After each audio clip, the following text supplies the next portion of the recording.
Okay, I'm just going to keep letting people in, but let's go ahead and get started. Welcome to our monthly Arts and Health Research um, Committee report and masterclass. I am Marianne East. I am the Arts and Aging Research Director here at Encore Creativity for Older Adults. And I'm joined by Dr. Sandra Quinn, who helps head up our research committee.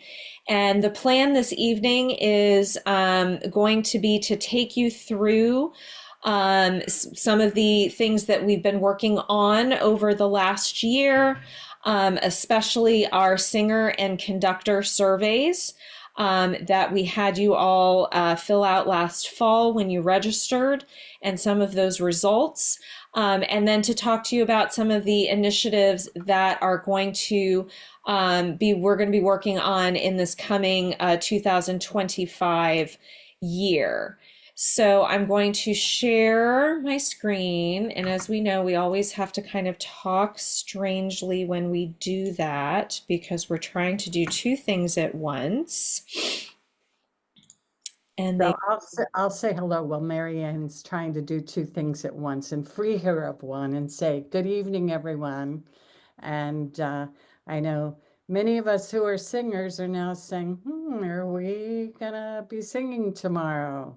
As school systems start to announce early closings, etc. So sorry. good to see you all. Hang on one second. Let me reshare that because I forget it will do that if I have two things.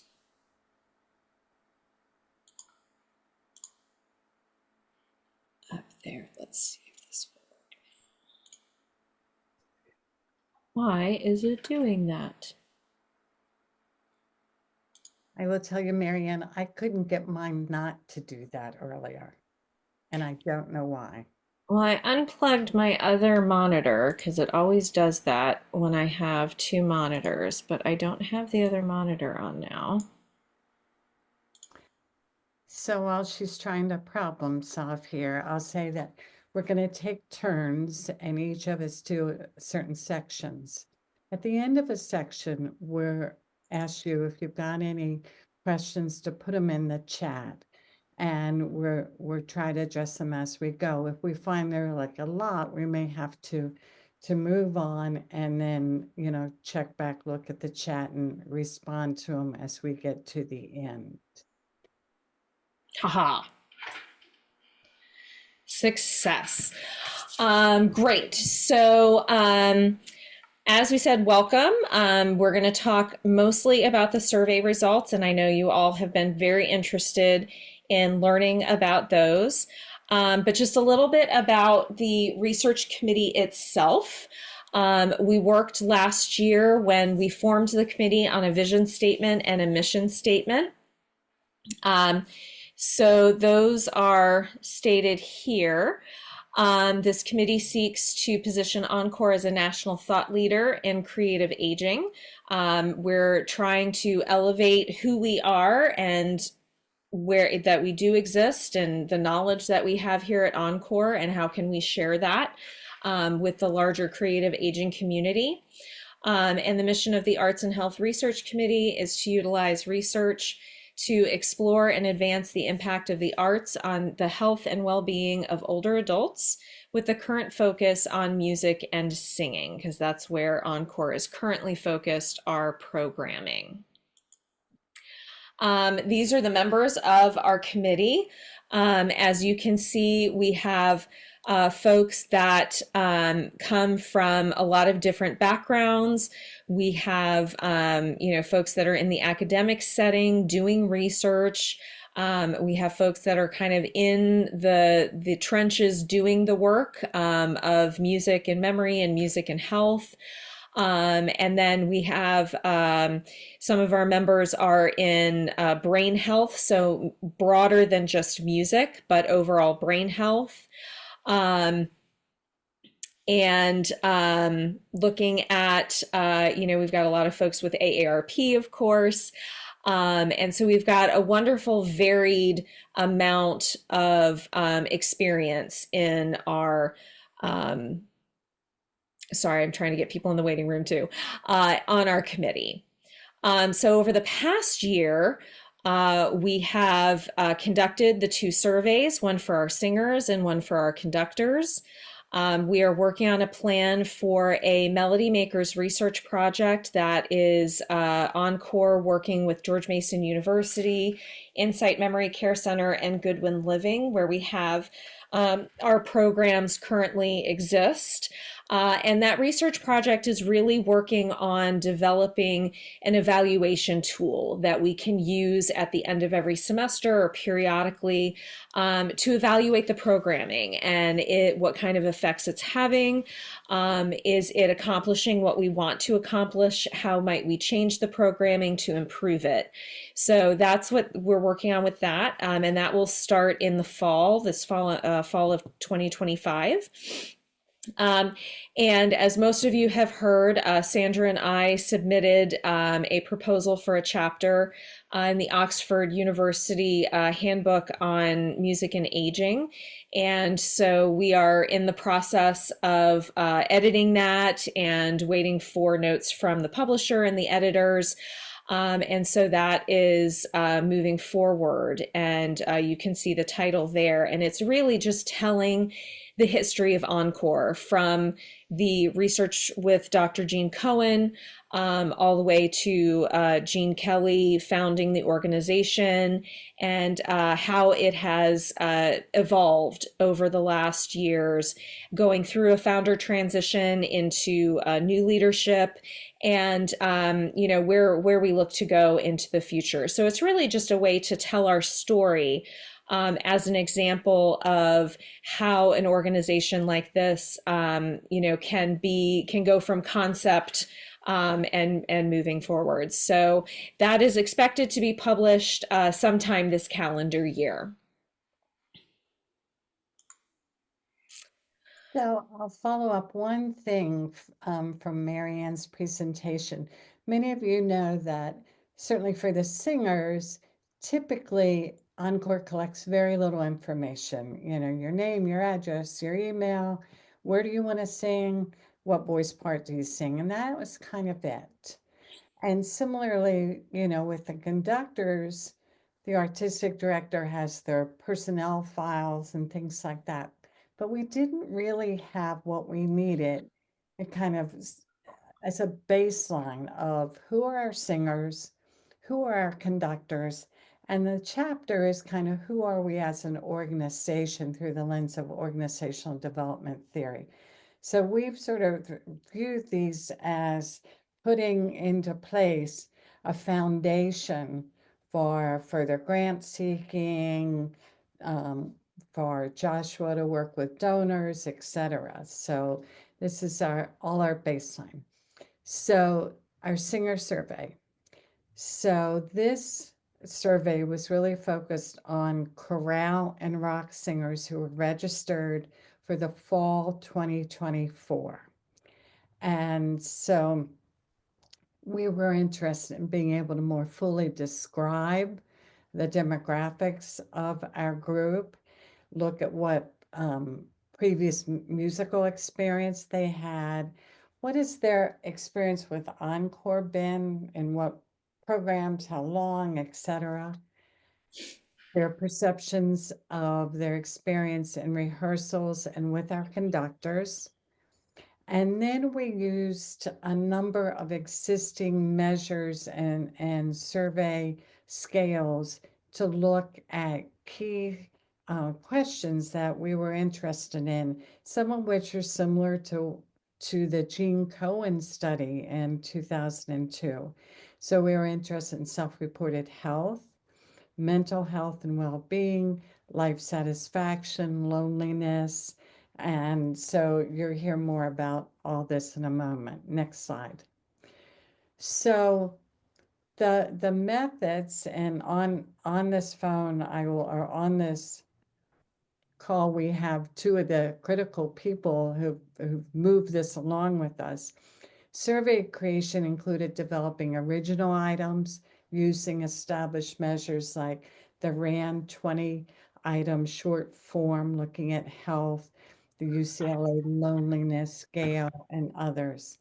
And then we asked singers and the research committee to review, give feedback, suggestions, and we conducted a pilot test. We could not have gotten all of that organized without the help of Meg Jordan, who I know is on. And Meg is at the University of Maryland. They created the survey, the Qualtrics surveys for us, completed our institutional review board process, and worked really hard with Emma on setting up a way to get the word out to singers when they registered, and then do adequate but not overwhelming follow-up. So thanks to Meg for really being there for that, getting all that off the ground. Data analysis really requires two people, and one is Marielle Arnett, who is working on our quantitative data using a statistical package called R. And Meg continues to work with us, really going through and just poring over the qualitative and open-ended comments from both the singers and the conductor survey. And developing themes you're going to hear, what are the themes that are kind of emerge from this data? And then both in the committee, wearing my committee hat, but also my longtime singer hat, are the themes does what Meg is exploring, and does it make sense? And so thanks both to both of them for their help. Next. So who are we? We had 886 completed surveys. It's a little hard to tell you what the response rate is, because some of us register for one program, some register for two programs, some register for three programs or more, right, Mary Clark? So it's a little hard to determine exactly what the response rate is, but this is an incredible sample size. We're not surprised to learn that 81% of us are women and 93% of us identify as white. 92% of us have at least a bachelor's degree, so pretty highly educated group. 12% indicated some sort of disability, and they could write in what it was, and some identified progressive diseases, and three of the more common disabilities were mobility issues, hearing loss, and spine or back kinds of issues. We know that we're largely 92% of us are retired or semi-retired. We're a pretty high income group by and large. 73% of the singers have incomes over 90,000, and some significantly more. And there will be, when we get our publications out, there will be a level of detail that we're not going to be able to do here that will tell you more about these breakouts. 61% are married, 16% widowed, and 92% identify as straight or heterosexual. So that gives you a little sense of who we are beyond, I'm a tenor and I sing, in this program or that. Next. We were also interested in financial barriers that might prohibit people from participating as fully as they might like. When we did this last summer and fall, there was still a charge for Encore University and for master classes. So with the generosity of AARP and others, master classes are free and Encore University is pay as you will. Um, so, I'm going to set those aside for a moment because they're really not a big barrier right now. For our regular fall and spring programs, we had about a little more than 10% of people who said they had some financial barrier to participating in fall or spring programs. Summer camps and travel tours are a little different because obviously they're bigger investments.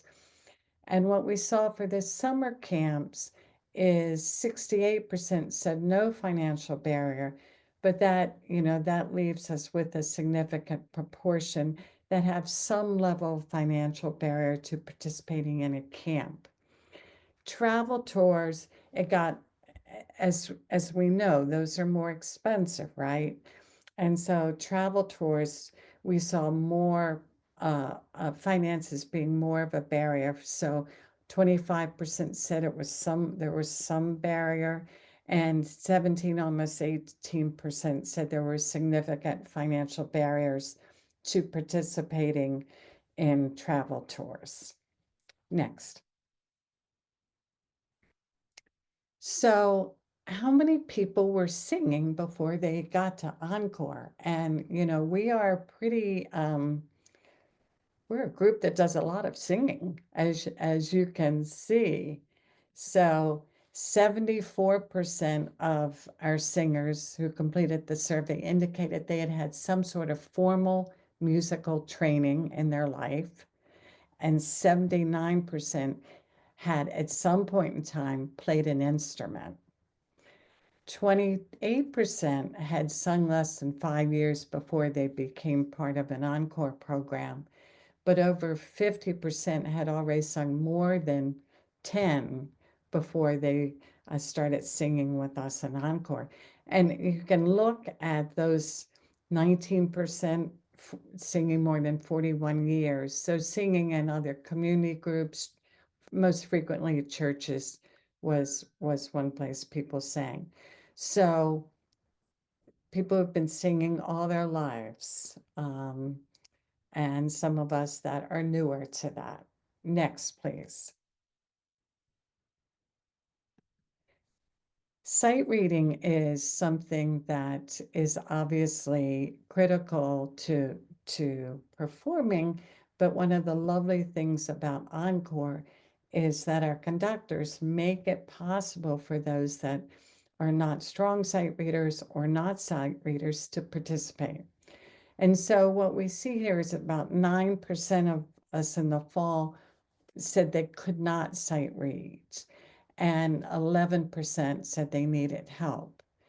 And then you see, a pretty good percentage, 36 saying good, they believe their sight reading ability good, and 23 saying very good. So a split and things like the basics course and our conductor's attention to this, helps us with this. Next, please. So how long have we been participating in Encore? And we know that our programming is growing around the country.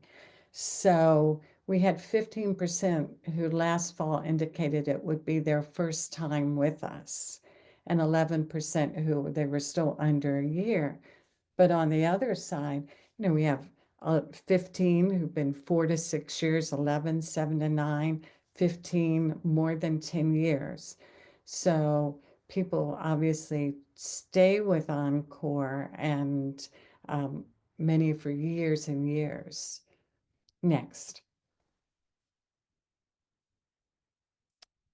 And this is, remember, we didn't have Broadway when we did this survey. So this really reflects that largely 64% last fall indicated they sang with chorale, 22 with rocks, and then another 13% with both.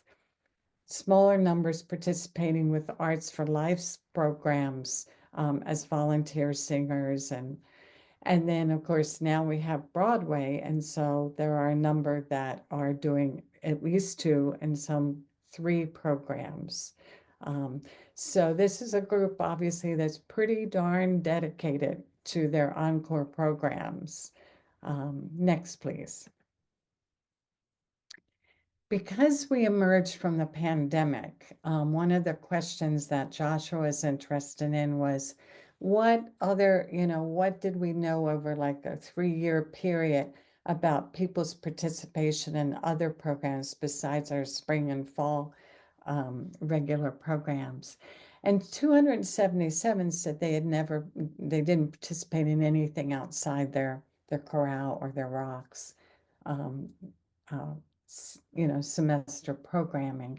Remember, people could choose more than one here, but obviously Kennedy Center drew a lot, 287. And even after the pandemic was, quote, over, Encore University and master classes are still drawing high levels of participation, with 214 in Encore University and 193 in master classes.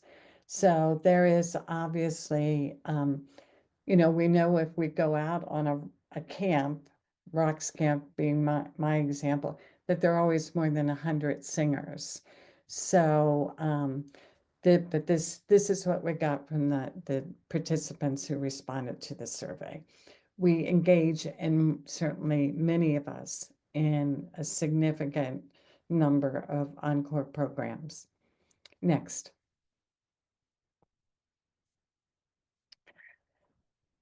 So Meg spent a lot of time sorting through data from 87 singers who commented and 6 conductors commented about what keeps you coming back to Encore.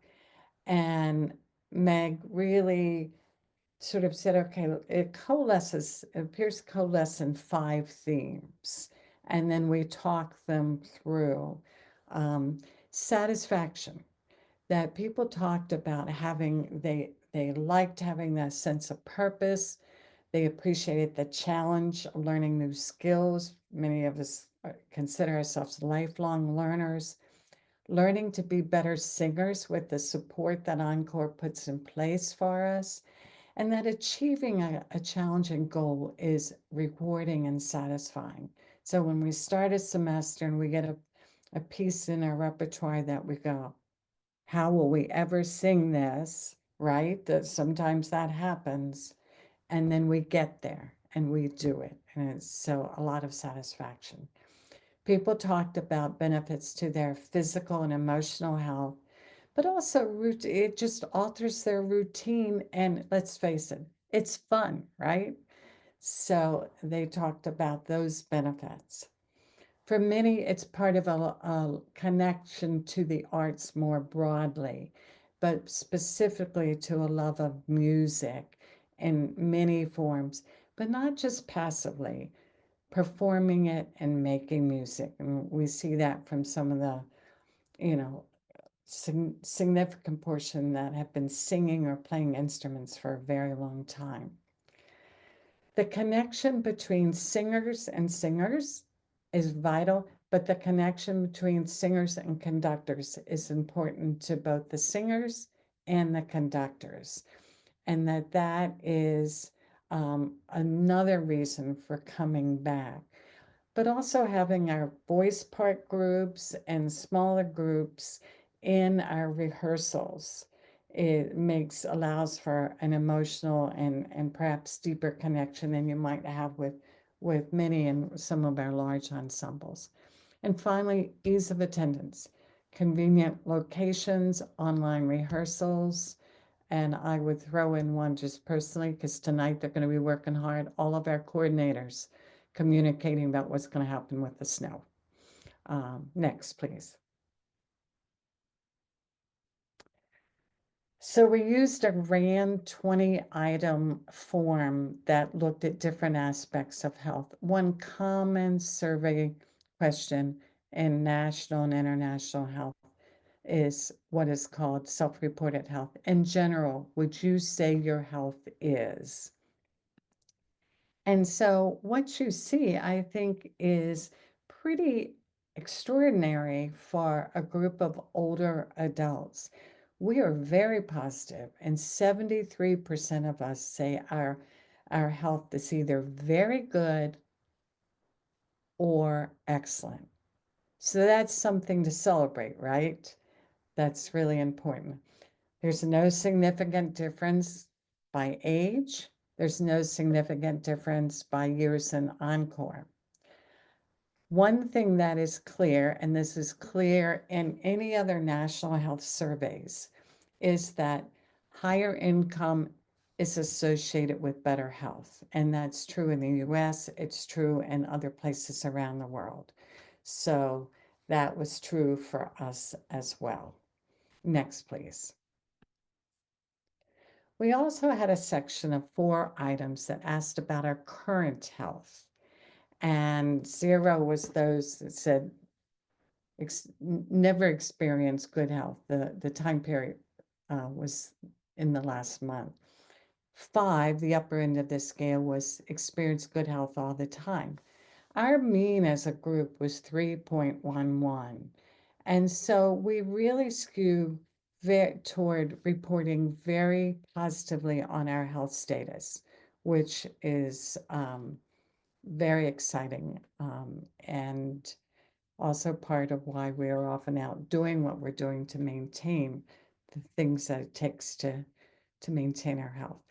Let's look next at, let me say one more thing about current health, that current health is associated with better mental health. So if you're saying your current health is very good or excellent, it's associated with fewer health limitations to how we function in the world and associated with higher life satisfaction. Next, please. Now, mental health. So this is on a scale of 1 to 5, and we had 4 items. And what we see here again is that the higher numbers are good. So we're reporting that our mental health in the past month, which is how the questions read, is quite good. So that's very exciting. It was interesting to see that when we compared those that were married to those who were divorced or single, that divorced or single people had reported better mental health. Mental health is also associated with reporting higher life satisfaction and the ability to function in expected roles. But we all, can, I think you probably can recognize what is not an uncommon phenomenon, that as we develop more limitations, if we develop more limitations in our ability to function, that begins to have a negative impact on our mental health. Next, please.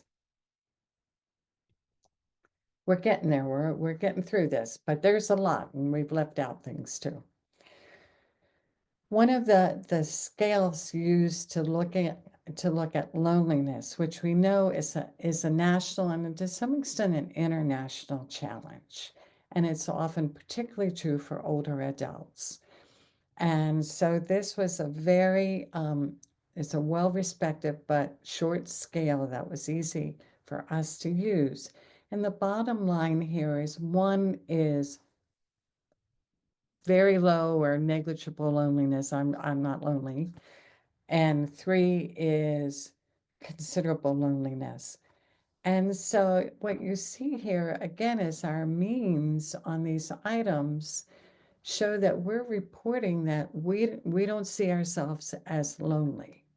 Now, whether that's because we're participating in Encore or whether we're already people who are social connected to others, and Encore is one piece of it. I don't know the answer to that, but this is good news, as much of these health statistics are. Okay, last table here. And the last table is our life satisfaction.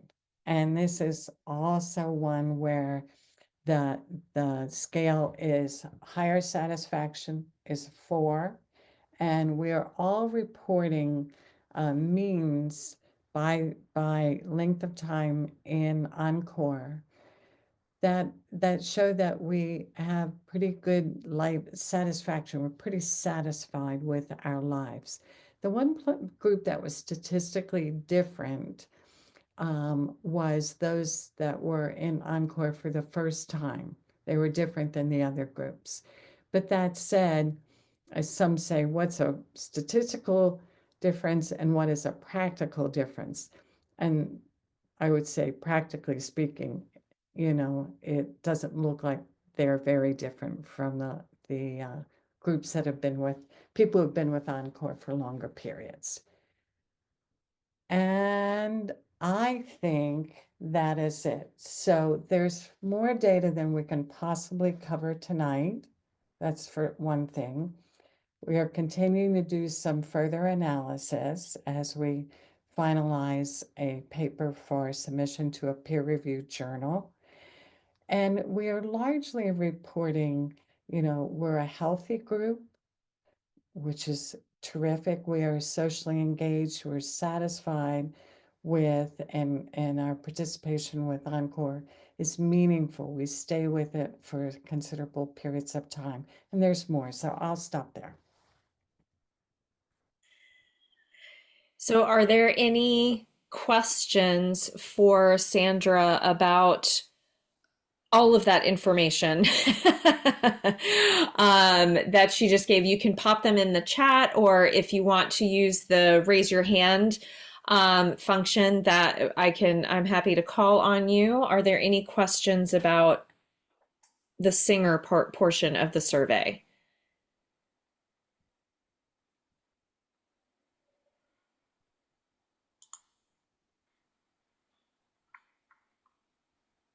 Thank you, Tony.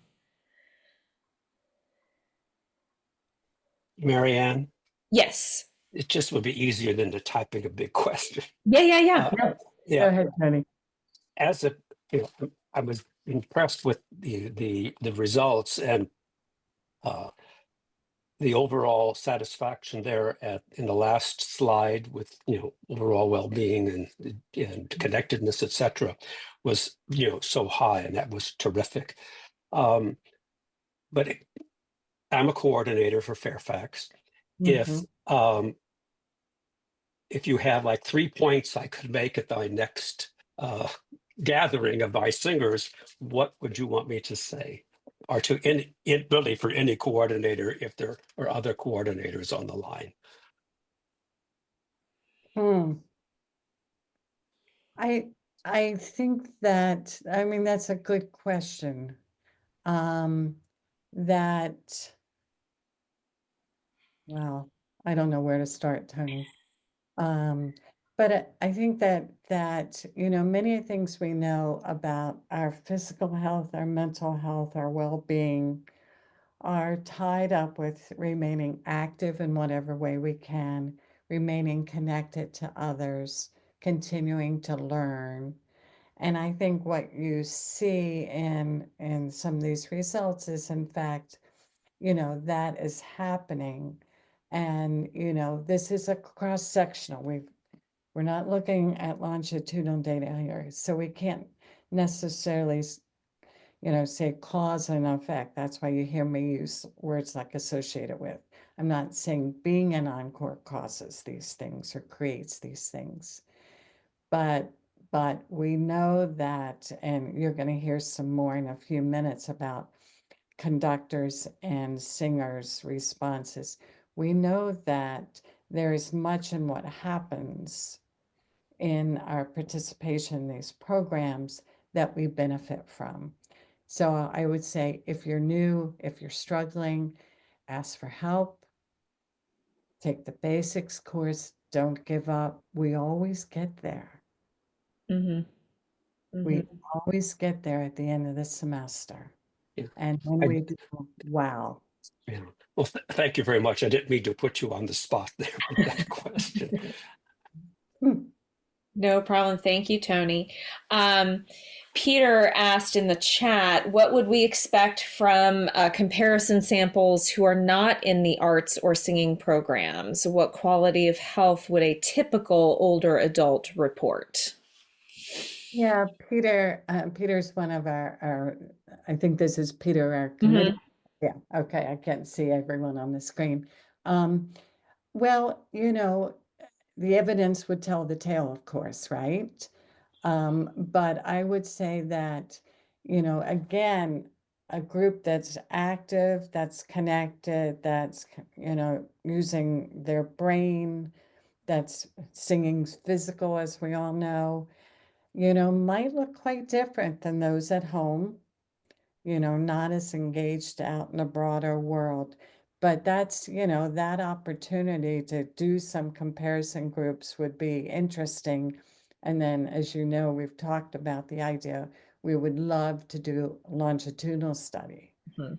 and where we then can say something more about, participation in Encore and what it really means for health and mental health. Yep. And Lori definitely asked if we were looking at a longitudinal study, and the short answer is yes. The longer answer is that's complicated, and we have to figure out what exactly that would entail. But yes, the ultimate goal would be to do a longitudinal study through many lenses, following somebody through Corral and Rocks into Arts for Life, those types of longitudinal studies, as well as looking at somebody who's just been involved for a long time. Ellen wanted to know what surprised you.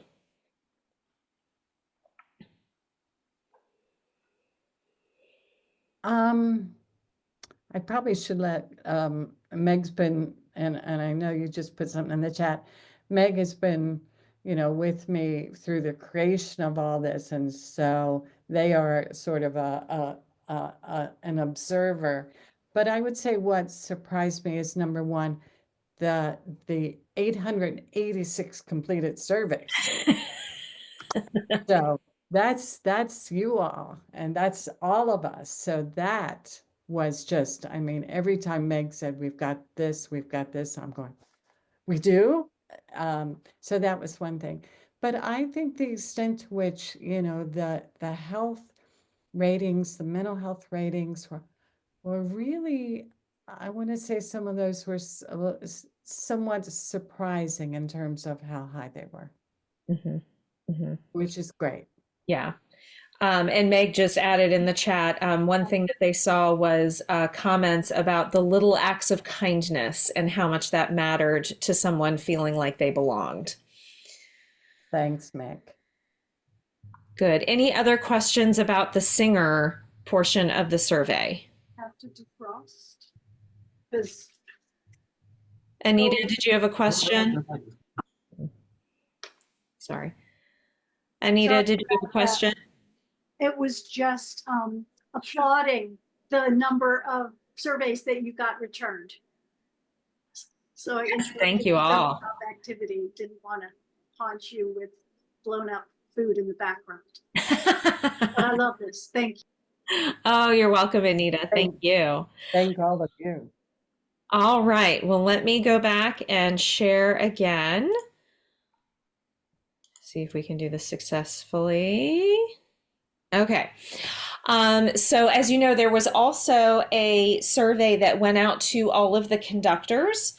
And part of it was very similar to the singer survey in that we gathered demographic information, education level, previous work experience, musical work experience, what experience they may have had or may not have had with older adults prior to coming to Encore. Looking at their experience in Encore, how long, how many programs are they involved in, what keeps them coming back, because that is something that I think we can pride ourselves on, is that we are not a revolving door of conductors. Once we get them here, they tend to stay. And then looking at some of those connections between the singer and the conductor surveys. So we had 12 completed surveys from our conductors. As far as age, half are 50 or younger. 67% are female. All identify as white. which was, I think, the most interesting pie chart I've ever seen. As for education, highly educated, 92% have a master's degree or higher. And 58% have a concentration specifically in choral music education. For those of you that don't live in the music world, professionally, when you go to music school for undergraduate and graduate, you declare within your music degree what your concentration is. If you're instrumental, if you're vocal performance, if you're education. So there's many various ways you can obtain a music degree. So 58% have that specific concentration in choral music education. Prior musical experience. All of our conductors have experience as a church musician, which is very common in our world. 92% have taught private lessons or worked within the community. We have, a community adult choir. 83% have taught children's choirs, grades K through 6, and worked as a professional performer. So we have a wide range of musical experience within our conductors.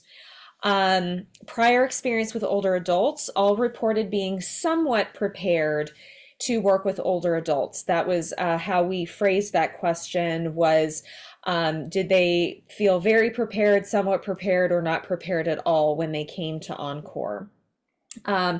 Because one thing that we know from music education, higher education, and college university programs is that there's not a lot of time, if any time at all, honestly, spent on working with the aging voice.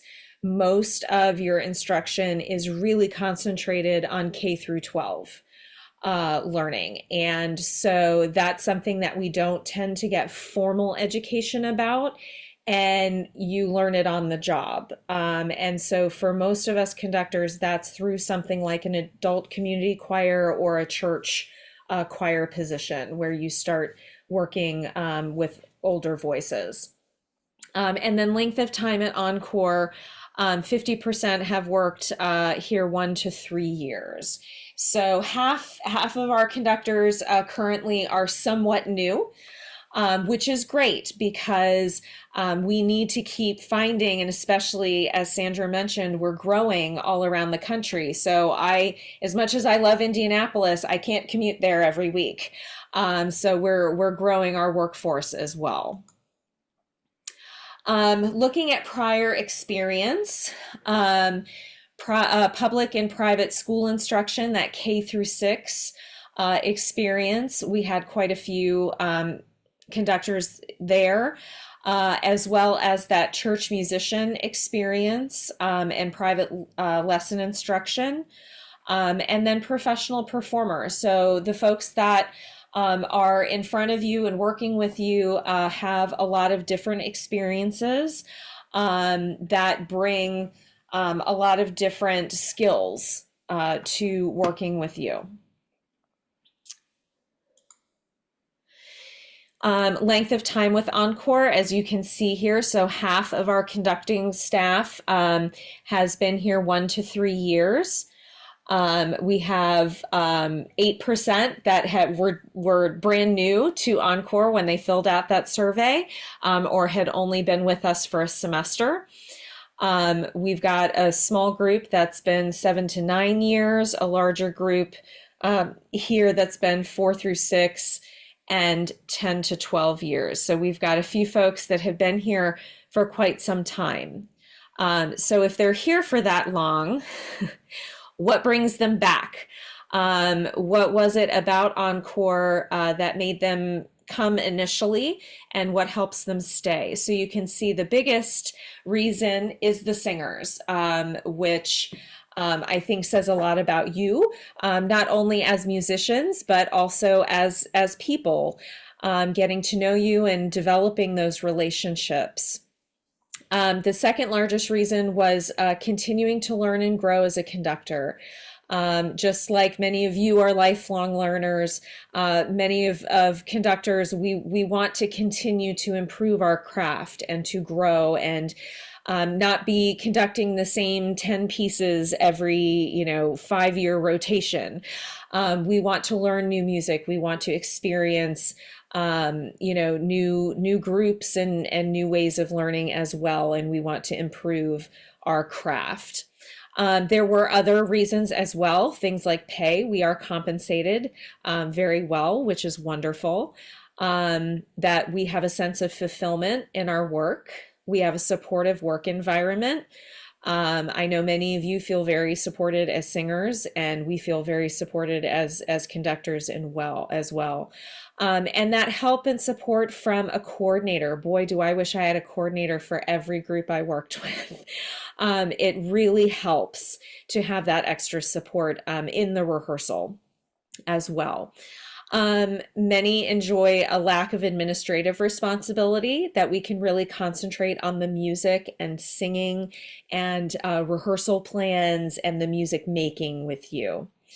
Daytime rehearsals are convenient for my schedule. I know that was one of the reasons that I initially came, was I was looking to find work while my kids were in school instead of always having to be away when they were home.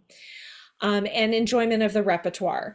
As I'm sure you know, those of you that are singers, you stay because you like what you're singing. If you didn't enjoy the music itself, you wouldn't want to come. And that's the same for a conductor as well. I'm going to pause there real quick. Yeah.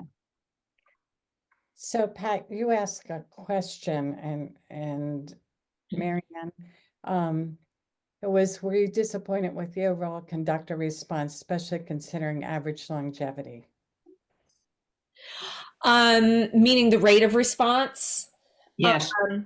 Yeah, so that was 12, well, at the time, because we are growing exponentially every semester, at the time of when the survey went out, that was 12 out of 16, I believe. Is that right, Sandra?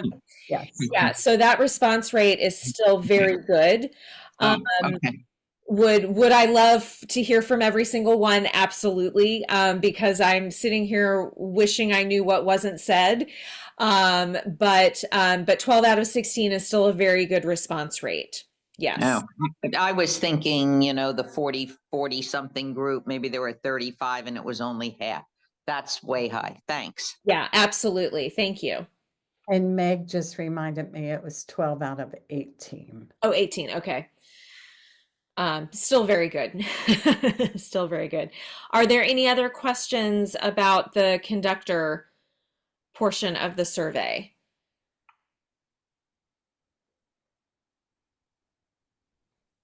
Yes, Marianne, it's Tony again. Sure. I noticed that the response for the repertoire was only two people was kind of low, is about how I took that. And because everybody has their own personal opinions about the music, as always, that's human nature. But my question is, are the conductors directly asked for input to what might be useful to be sung, or are they just presented with what we have and then that's that? Sure. So two parts to that question. So the way that particular question was worded, and I think it was similar in the singer survey, was choose your top 3 reasons for coming and staying. Because when we looked at the initial questions, and Brian went over it with us and everything, and we all said, well, gosh, I would check them all. So does that really tell us anything? So we did have them prioritize their choices. So that that's not to say that other conductors don't enjoy the repertoire. That just wasn't one of their top 3 reasons. To answer the second part of your question, so we are always asked to send, hey, if you hear something or see something that you think would be great for encore, send it on for consideration. So we're not specifically asked for fall 2025, what would you like to do? But Brian was, and Jean was as well, was always open to, if you ever hear something, send it to me. So I know several times throughout the year, if I've been somewhere to a concert and I hear something that I think would be great, I would just send the information to Brian and say, hey, I heard this. This might be really great. Ultimately, the decision comes down to the artistic director, but often there's some back and forth. Sometimes Brian would send things to me or to Ethan and say, hey, what do you think about this piece? Do you think this is, beyond us? And so there was some back and forth as well. And I know often for Rock's pieces, he would consult with Jeff and say, hey, does this look like a good piece that, because you've been doing this for a while. And for the new Broadway, a lot of that is done in conjunction with Joey Clark. So there's some collaboration there. Thank you, Marianne. Yeah. Any other questions?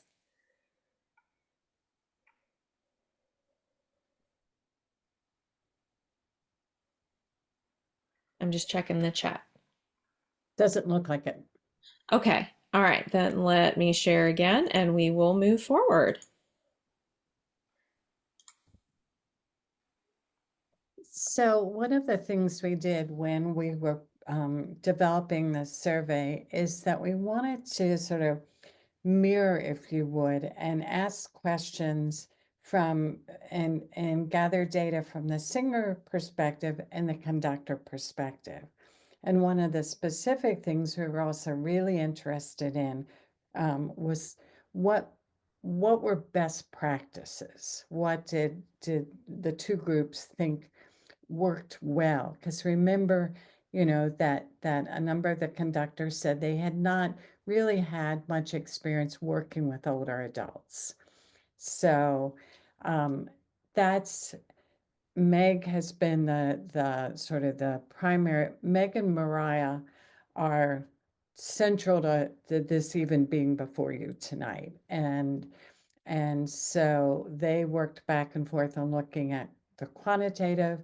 Meg really focusing on the qualitative. So let's look at what we heard from the conductors and singers. It's 87 singers put comments in and 6 of the conductors. So one of the things was, in terms of the themes about the characteristics or the qualities that make for a good conductor. And here were the themes that emerged. The disposition and the leadership of the conductor. So demonstrating personal warmth and a positive and nurturing disposition towards singers. And, I've always seen that in the conductors, that I've worked with since 2014. But they also have to be an effective leader who can teach technical skills, teach music notations and music theory to help us grow and improve and make us laugh from time to time and have a sense of humor.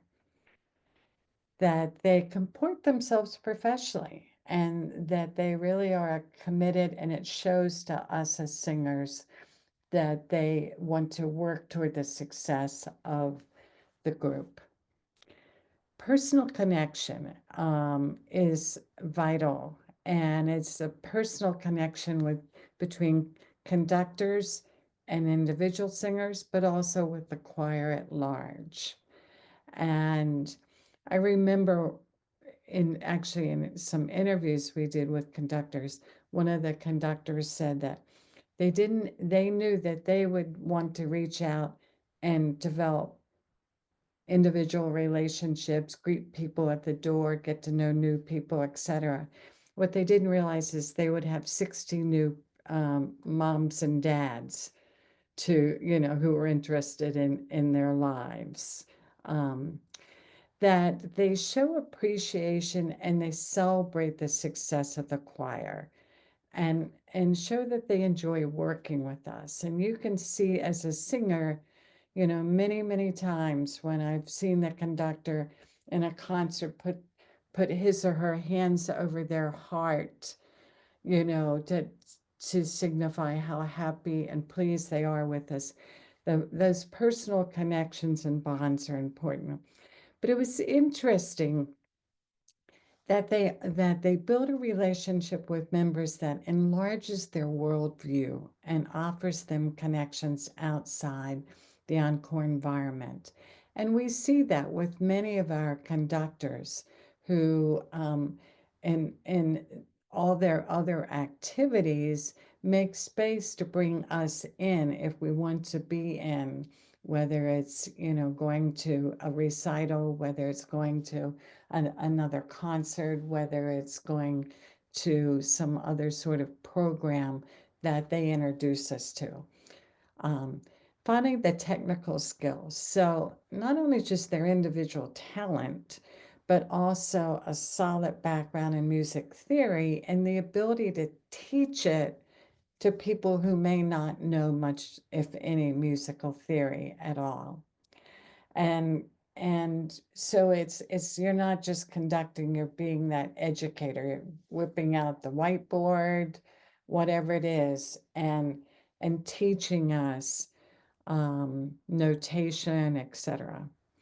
But also the importance in having the technical skills of organizing the rehearsals so we're building week to week and our capacity to perform our repertoire. And yet, from week to week, and in some weeks, being flexible enough to toss that aside and go with where we are that day. So it's that combination of organization and flexibility that enables them to structure us in a way that's going to be productive, but also, you know, respond when we need maybe some flexibility in addressing something. Next, please. Marianne, I think this one's yours. In the same way, conductors were asked to identify best practices as well. What makes a successful rehearsal? And what makes you feel successful as a conductor? So we had 4 themes that came out of these responses. One was skill development, to basically make sure that we're offering our singers an opportunity to become better singers, to grow as singers, not just in the context of learning this music for this concert, but to grow as singers in general. And so, you know, looking at how the voice works, and good singing technique, and giving feedback. I read somewhere that the best, or the most frequent feedback givers are music teachers and batting coaches. Because every time you perform it, you get immediate feedback, right? Just like a batting coach gives. Bring your shoulder up, square your feet every time they swing. We're hopefully doing the same thing, that every time you sing a passage, we give you feedback. That was better. We didn't hold that long enough. Let's open up the vowels. So lots of feedback, and that it is honest, because many of you know, if we say that was great and it wasn't, you'll tell us. Developing a rehearsal structure is very important. Having something in place, that we're not just walking into rehearsal on a whim, but that we have a plan and a structure in place. However, within that structure, we're able to be flexible. So flexible pacing, being able to do that repetition of material, and clear communication.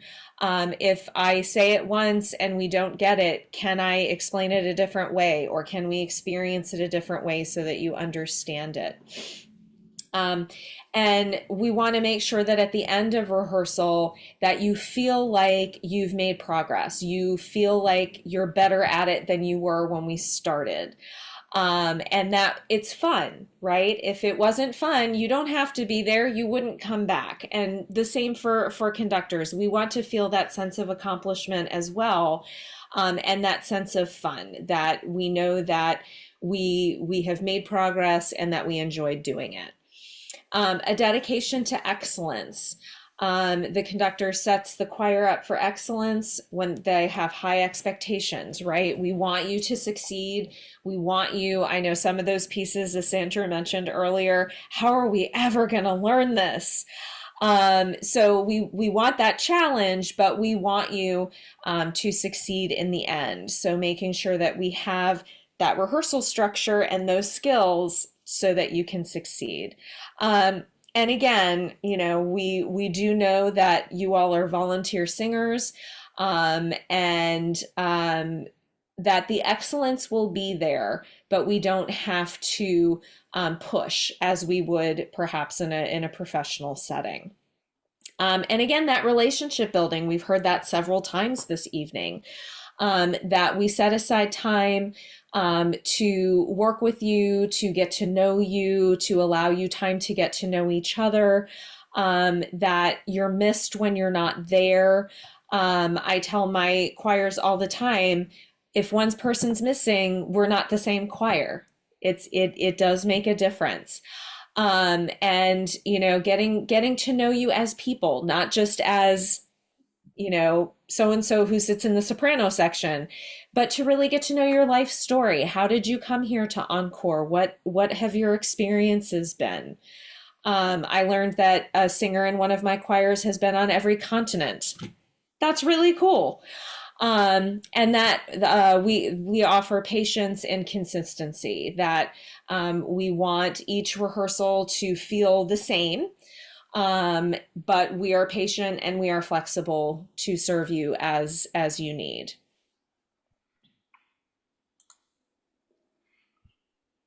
Do we want to pause here, Sandra? Yeah, let's pause. Questions about this last section? Comments?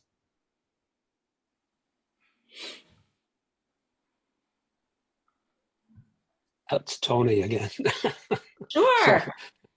I find this all very fascinating. I have never had to do any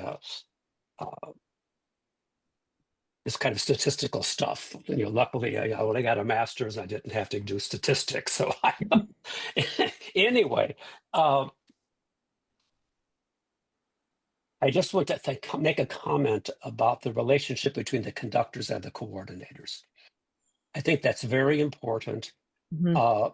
Because some things that you said that a conductor does, the coordinator can assist with and emphasize in a less formal way during the checking in process, etc., commenting on some of the things that the conductor may have done last week, just as reinforcement, or in the weekly newsletters that we put out. So it really is a team fair, and I just wanted to make that comment. Absolutely. And being a conductor myself, as I said, I wish I had a coordinator in all of my other choir groups that I work with, because in those other spaces, it's up to me to also do those things. And sometimes that's a lot to juggle. And I so appreciate it when Lori Stefanelli's on this call. She's one of my coordinators. When somebody new comes in the door and she just takes a minute to introduce them to me and say, you know, this is Bob. He's new. He found us through the newsletter or through his friend, and he's not sure if he's a tenor or a bass. Could you help him out?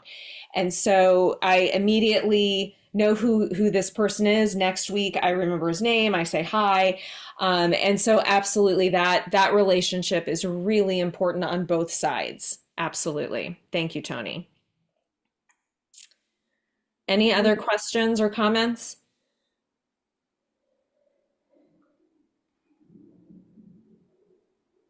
Okay. Should we talk about next steps? Yes. So this is Marianne and I are kind of work this together. You know, we've come a long ways, and it has taken a village to do this in many ways. So on the surveys, and we're still finishing up some of the quantitative analysis and the qualitative analysis. They're different.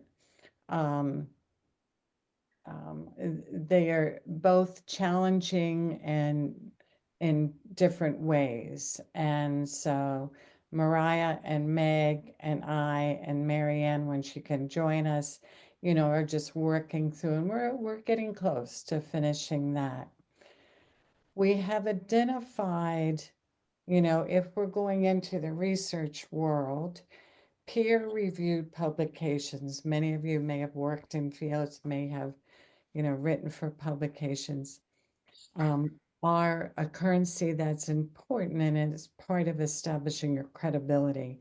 So we have identified a particular journal for the baseline singer survey and talked with that editor some, and we have identified another journal for what would be a joint publication where we bring together the conductor and singer data. So those things, our hope would be, I would say, by the spring, the singer survey goes out, and perhaps by the end of I'm an academic, I still think in semesters, by the end of the semester in May, we'd be ready to send out the joint conductor and singer survey. And Mariana, should I just keep rolling on here for a bit? I can take the next one. So the book chapter for Oxford, Tony, you just asked what's the timeline. We honestly don't have a specified timeline because it's in the waiting period. Initially, the timeline was January 2025. And that has come and gone. It's a little bit like a home renovation where you kind of set a timeline and then things kind of move as they will. So we're still waiting on feedback from the editors. Sandra and I have been going through and doing our own edits and consulting with Joshua and some other folks. So we've been doing our own edits, but we have not received edits from the book editors yet. So the last thing we heard was it would be sometime this calendar year, but that's really all we know at this point. And so that will be published in the Oxford Handbook of Music and Aging. And if you know Oxford handbooks, they're about this thick. They're very academic. They're used as basically as a first source for other researchers because they are in varied categories all across academia. And so I have the one on music education. I have the one on brain health. I have a couple of them. So that would be, a book for purchase. What we're also hoping to do, though, is to take that same chapter and rework it into some other smaller publications that, a white paper, things that we can use for our own encore use as well. So that will come sometime after we get the full chapter published. That's related to, we know we want to have sort of layperson summaries for our website, for Joshua, for Barbara, the grant writer, to be able to use when meeting and greeting both researchers, Marianne and I, Joshua, and have had conversations with a number of other people around the country who are really interested in what we do. So we will develop something that is usable, kind of the white paper version of the academic pieces. Mm-hmm. And I want to answer Ellen's question before we go to sort of how the research committee and some small groups, working groups, are going to tackle a couple of our goals. We would really like, and I know Meg is thrilled to hear this, we would really like to do some qualitative research. and interviews with singers. We know, that over the years I have, and many of us have heard the anecdotal reports of the impact of Encore and helping people get through serious illness, the death of a partner or a spouse, and various things. And so we will be thinking about what would the focus of that qualitative study be, and where we will go with that once we begin to wrap up some of this initial writing. It is a goal. And same thing with the conductors. We have a couple interviews with conductors that were fascinating. And so they also have things to say as well. So we have the research committee, and a number of volunteers have indicated that they wanted to work with the research committee. So Marianne and Joshua and I, and really began to look at what might be a couple of very specific tasks or goals, and how might the research committee and some of the singers, work together in small groups to help us meet those goals. And one of them is, when you saw the discussion of best practices, is we want to develop a handbook on best practices and training, going back to that goal of being a thought leader nationally or internationally. Because there's a lot of work being done in this area, also in Europe in particular.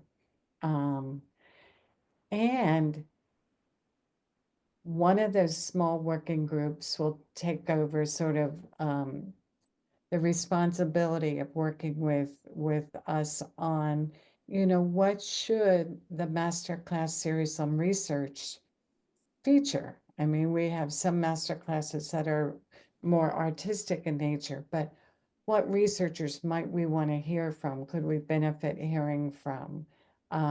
So those are some of the next steps that include the committee and some volunteers as well to move us forward. Would you say, Marianne, that there are lots of opportunities, but there are real limitations when you think about in terms of how much can Encore do, timing, and we've talked about many goals, but they will play out over a number of years, I think. Absolutely. Absolutely. So as Sandra mentioned, and I know Meg is on the call, is Mariah on the call? Do you guys want to take a second and say hello so that we can take a moment and thank you for all of your work? Hello. They were here. Where are they? There's Hi. Meg. Hi, Meg. Thank you so much for all your work. Yeah, absolutely. Mariah's on here too. I think I just saw her. Hello. Hi, Mariah. So she is our statistician. So I say, about that, could you do X? And a little while later, there it appears. So they're a great team to work with. Thank you so much. Larry asked, what is the most important thing that you have learned so far beyond what was learned in the Gene Cohen studies? Have we learned anything past that? I would say the short answer is we haven't gone much past that. Our survey questions were very similar to some of the things that were asked in that initial research, and they had the additional piece of some biomedical feedback of heart rates and medications and things like that. So it wasn't quite as deep as that. I think what I learned most from doing these surveys is learning what I want to know now. it was, I think the hardest thing about doing research is figuring out what it is that you want to know. Because there are so many things you could know. And so I think it's been very informative um, to what the questions that are still there. What is it that we haven't answered yet? Or what are the things that I think it's been very informative for the committee work? What are the things that we feel are needed in the next few years? And I would add to that, you know, we had 886 respondents. We didn't have a control group Mhm. because we're a program, we're not in an experimental design. But that said, we also grappled, I think, with things that couldn't have been done then, and that is looking at the experience. You know, some of what I think Ellen raised, could we do qualitative work to more deeply explore the experience of singing, and what that means to us and how it's linked to mental health and well-being, loneliness, etc., and health. But I also, and I agree totally with Marianne. I mean, there's new work being done every day in this area. And the question is, what are the questions that Encore can answer? Mhm. We are not going to suddenly put people in control groups and you know, that's not what we do. So how can we answer valuable questions about aging and participation in singing and the arts that makes a difference in the field? We know we make a difference in singers' lives, and I think conductors' lives too. So, you know, there's much more to be done. There's never, right, Marianne, no lack of ideas or opportunities, just lack of time and resources. Yes, yes, yes, absolutely, absolutely. Are there any other questions? I see lots of thank yous. You are very welcome, and thank you for being willing to take part in. That was not a little 5-question customer satisfaction survey. That took a lot of time and patience for people to go through, and really, we can tell that they were thoughtfully filled out. And so thank you so much for being willing to do that and for being interested. That's been the other exciting thing, is as soon as that went out and I went into rehearsals this fall, people, what did you find? What have you learned? And I kept saying, I don't know yet. We're still gathering things.